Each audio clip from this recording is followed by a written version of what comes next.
and welcome to another Instrument Choice support video. In this video, we'll demonstrate how to use the NFC function on the Atago Pocket Hikari Brix Meters so that you can wirelessly obtain a data history readout on your phone. To start, launch or download an NFC Reader application. Some phones already have an app installed, otherwise there's plenty of free NFC Reader apps available on the Google Play or the App Store.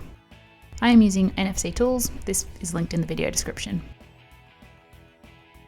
Once installed, open the app. Then the NFC function must be switched on the Hikari unit. To switch on or check that it is switched on, start with the device powered on, then press and hold the side button and the start button for around 5 seconds. On or off will appear on the LCD. Press the menu button to turn the NFC on or off.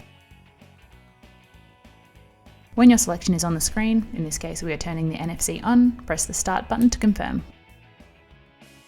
Then all you need to do is approach the tag with your NFC app open and it will pick up the tag and send the information straight to your phone.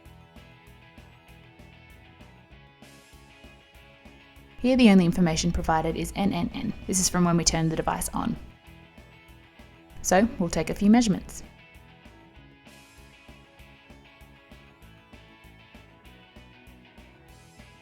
Then we'll re-tap the phone on the NFC logo on the device.